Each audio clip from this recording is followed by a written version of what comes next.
जब आ गए घर पर चोर। शहर से बहुत दूर एक छोटा सा गांव था और उस गांव के सबसे अंतिम छोर पर थोड़ी सुनसान सी जगह पर सोमनाथ नाम के एक किसान का घर था, जिसमें वो अपनी पत्नी सुषमा और दो छोटे बच्चों के साथ सुखपूर्वक रहता था। सोमनाथ ने अपनी पुश्तैनी जमीन पर 2 कमरों का एक पक्का घर बनाया हुआ था और उसके साथ लगकर ही उसने एक मिट्टी का छोटा सा घर भी बनाया हुआ था और उस मिट्टी के घर में वो अपना खेती बाड़ी का सब सामान रखता था और उसके घर के पीछे ही उसकी 5 एकड़ की ज़मीन थी, जिसमें से कुछ एकड़ ज़मीन पर उस सोमनाथ ने फलदार वृक्ष लगाए हुए थे और बाकी ज़मीन पर वो हरी सब्जियों की खेती करता था। और सुनसान जगह को देखते हुए सोमनाथ के परिवार के सदस्य सूरज ढलते ढलते ही अपने घर के दरवाजे बंद कर लेते थे और लालटेन के मध्यम से प्रकाश में घर के सब लोग शांतिपूर्वक भोजन कर लेते थे। पर एक दिन जब घर के सब सदस्य रात्रि का भोजन शांतिपूर्वक करने के बाद सो रहे थे, तब सोमनाथ की पत्नी को अपने घर के बाहर हल्की सी आहट सुनाई दी, जिसमें उसकी नींद खुल गई थी। और जब उसने कान लगाकर उन आहटों को ध्यान से सुना तो उसे इस बात का यकीन हो गया कि उनके घर के बाहर कुछ चोर खड़े हैं जो धीमे धीमे आपस में बातचीत कर रहे हैं। वक्त की गंभीरता को देखते हुए उसने जल्दी से अपने पति सोमनाथ को जगाया था और उसके कान में धीमे से कहा था कि घर के बाहर उसे कुछ आहटें सुनाई दे रही है। और उसने अपने पति से इस बात की शंका भी जाहिर कर दी कि हो न हो घर के बाहर ज़रूर कुछ चोर है जो उनके घर में चोरी करने की ताक में बैठे हैं। पति पत्नी दोनों अब तक पूरी तरह से जाग चुके थे और उस समय घड़ी पर रात के 11 बज रहे थे। स्थिति की गंभीरता को देखते हुए वो दोनों बहुत सावधान हो गए थे और इस बीच उन्होंने अपने दोनों बच्चों को भी जगा दिया था, जो अभी मात्र 12 और 14 वर्ष के ही थे। और अपने माता पिता से सब किस्सा सुनकर वो दोनों बच्चे थोड़े सहम गए थे और उनकी आंखों में भय साफ दिखाई देने लगा था। उस पल उनके पिता ने अपने दोनों बच्चों से कहा था, तुम दोनों चिंता मत करो, जब तक मैं हूँ मैं उन्हें घर के भीतर नहीं आने दूंगा। और इस बात को बच्चों के पिता ने इतने विश्वास से कहा था जिससे बच्चों का भय थोड़ा कम हो चुका था। पर इस बीच वो दोनों पति पत्नी बहुत तेज़ी से स्थिति का जायजा लेने लगे थे और वो घर के भीतर से दीवारों को कान लगाकर यह जानने की कोशिश कर रहे थे कि उनके घर के बाहर सही मायनों में कितने आदमी हैं।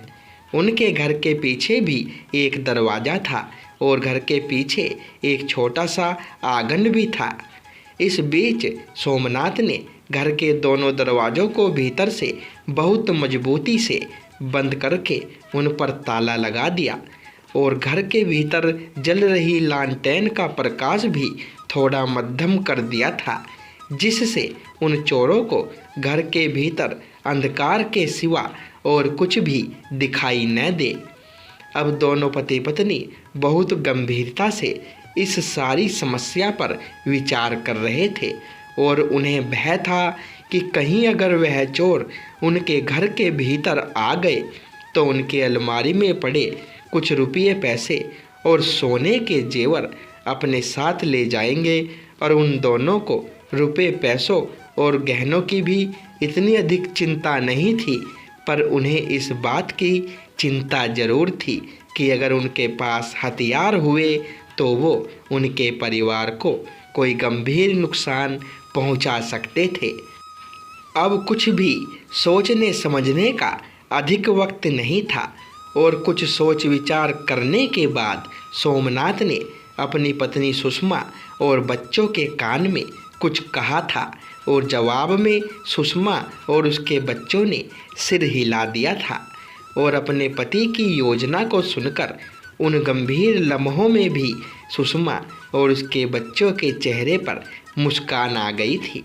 योजना के मुताबिक सोमनाथ अपने बिस्तर से पानी पीने के लिए उठा था और उसने रसोई घर में बर्तनों को टोटलते हुए अपनी पत्नी से ऊंची आवाज़ में पूछा था, सुषमा, मैंने एक डिब्बे में कुछ रुपए रखे थे, वो मुझे मिल नहीं रहे। तब सोमनाथ की पत्नी ने थोड़ी ऊंची आवाज़ में कहा, वो रुपए तो मैंने बनिए को दे दिए हैं। तब सोमनाथ ने गुस्से से एक दो बर्तन जमीन पर पटक दिए और गुस्से से अपनी पत्नी से कहा, वो रुपये मैंने खाद और बीजों के लिए रखे थे, तुमने वो रुपये बनिए को क्यों दे दिए?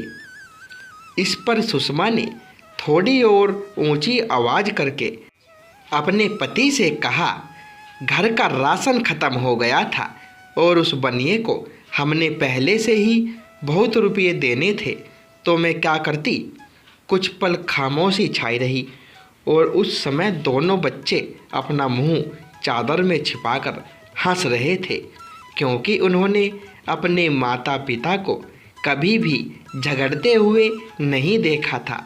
तब सुषमा ने कुछ और अधिक ऊंची आवाज़ करके कहा था, जब मैं खाना बनाती हूँ तब तो तुम बहुत ठूस ठूस कर खाना खाते हो, राशन के लिए पैसे लगते हैं, समझे? और वो तो मैं ही हूँ जो बनिए से उधार ले आती हूँ, नहीं तो आज सबको भूखे पेट ही सोना पड़ता। तब रसोई घर से सोमनाथ की ऊंची आवाज़ आई, हाँ हाँ, सारा राशन मैं अकेला ही खा जाता हूँ, अब बताओ कि मैं बीज और खाद कैसे खरीदूँगा? तब कमरे में से चिढ़कर सुषमा ने थोड़ी और ऊंची आवाज़ से अपने पति से कहा, जैसे मैं उधार लेकर आती हूँ, तुम भी उधार ले आओ। तब उस सोमनाथ ने चिढ़कर और थोड़ा गुस्से से अपनी पत्नी से कहा, तुम्हें पता भी है कि हमने उसका पिछला बकाया रुपया भी देना है? अब सुषमा ज़ोर ज़ोर से रोने लगी और उसने रोते हुए ही कहा था, हाँ हाँ, इसमें सारा दोष मेरा ही है, तुम तो दूध के धुले हो। और योजना के मुताबिक अब दोनों बच्चे भी ज़ोर ज़ोर से रोने लगे थे। अब पूरे घर में रोने धोने की आवाज़ों से सारे घर का माहौल बिगड़ गया था और उस पर बर्तनों की गिरने की आवाज़ ने सोने पर सुहागे का काम किया। और अब सोमनाथ ने बहुत क्रोध से अपने पत्नी से कहा था, मुझसे जुबान चलाती हो, ठहरो, मैं तुम्हारी अभी खबर लेता हूँ। और उसी पल सारे घर में कोहराम मच गया था और घर में सुषमा के चिल्लाने की आवाज़ें आने लगी थी और उसकी आवाज़ सुनकर ऐसा लग रहा था जैसे कोई उसे ज़ोर ज़ोर से मार रहा है। और वो दोनों बच्चे भी अब विलाप करते हुए अपने पिता से कह रहे थे, पिताजी, हमारी माँ को मत मारिए। और इस बीच घर के भीतर सारा परिवार इस नाटक पर मन ही मन में मुस्कुरा रहा था और उस नाटक से उत्पन्न हुई हास्य की बन आई परिस्थितियों की वजह से अब सारे परिवार में चोरों का भय भी थोड़ा कम हो चुका था। सारी रात उन सब का रोने पीटने का अभिनय चलता रहा और इतने में सोमनाथ की निगाहें घर की दीवार के इकलौते राशनदान पर पड़ी, जिसमें उसे एक व्यक्ति की परछाई सी दिखाई दी और उसे लगा था कि हो न हो यह भी उन चोरों का ही कोई साथी होगा जो घर के भीतर के माहौल को परखने की कोशिश कर रहा होगा। यह देखकर सोमनाथ ने अपनी पत्नी के कान में कुछ कहा और उसे बालों से पकड़कर जोर जोर से मारने का अभिनय करने लगा। और वह अभिनय इतना प्रभावशाली था कि एक बार तो बच्चे भी धोखा खा गए थे कि अभिनय करते करते उनके पिताजी को यह क्या हो गया है। उस पल बच्चे आश्चर्य से अपने पिता की ओर देखने लगे थे, पर झूठ मूठ की मार खाते हुए बच्चों की माँ ने अपने बच्चों के कान में सब कुछ समझा दिया था कि ऊपर रोशनदान से एक चोर उनके घर के भीतर झांक कर देख रहा है। यह सुनकर बच्चे क्षण भर के लिए भयभीत हो गए थे, पर यह भी सच था कि अब उन्हें अपने पिता की बुद्धि पर पूरा यकीन हो गया था और उन्हें लग रहा था कि उनके पिता जो भी कर रहे थे वह मौके को देखते हुए एकदम सही कदम है। धीरे धीरे समय बीतने लगा और उनकी निगाहें अपने घर के दोनों दरवाज़ों पर लगी रही। अब तक बच्चे बहुत थक चुके थे और वो भयभीत अवस्था में ही सो चुके थे और उनके माता पिता उन्हें बहुत प्यार से देख रहे थे। अब घर पर बिल्कुल खामोशी छा चुकी थी, पर उन पति पत्नी की आंखों में अब भी नींद का नामो निशान तक नहीं था और वो दोनों चोरों के प्रति बहुत सावधान थे। और इस बीच सुषमा और सोमनाथ ने पिसी हुई मिर्चों का आधा पतीला भी अपने बिस्तर के नीचे रख लिया था और उन्हें लगा था कि इस स्थिति को देखते हुए मिर्चें एक अच्छा और ख़ास हथियार साबित हो सकता था। और साथ ही वो दोनों दीवार के साथ कान लगाकर घर से बाहर की आहट लेने की कोशिश कर रहे थे, पर फिर उन्हें बाहर से कोई आहट नहीं सुनाई दी, जिससे अब वो दोनों थोड़े अस्वस्थ हो गए थे। इसी तरह आँखों ही आँखों में रात का अंधकार छट गया। सुबह हो गई। सुबह सोमनाथ ने और सुषमा ने ध्यान से एक दूसरे की आंखों में देखा और जब सुषमा को अपने पति की आंखों में विश्वास दिखाई दिया था तब वो भी सामान्य होने का प्रयास करने लगी थी।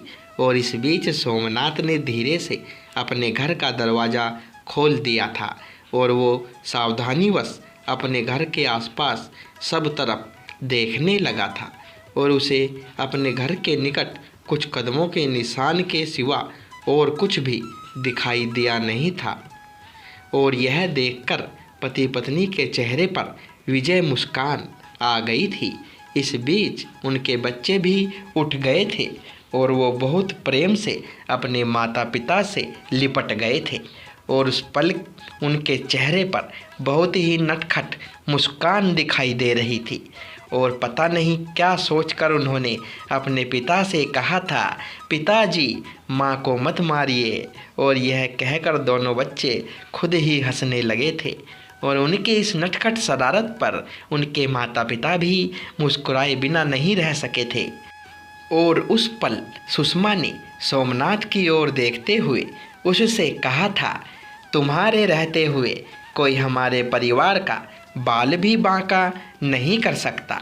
और यह कहकर वो बहुत प्रेम से अपने पति और बच्चों से लिपट गई थी। मैंने सुना था कि जिस घर में मियाँ बीबी का झगड़ा होता हो वहाँ पर मेहमान अधिक समय तक नहीं रुकते, लेकिन मियाँ बीवी की लड़ाई को देखकर चोर भाग खड़े हो, इसे पहली बार देखा और अनुभव किया था। तो दोस्तों, वीडियो पसंद आई हो तो वीडियो को लाइक करें, शेयर करें और चैनल पर पहली बार आए हो तो चैनल को सब्सक्राइब करें।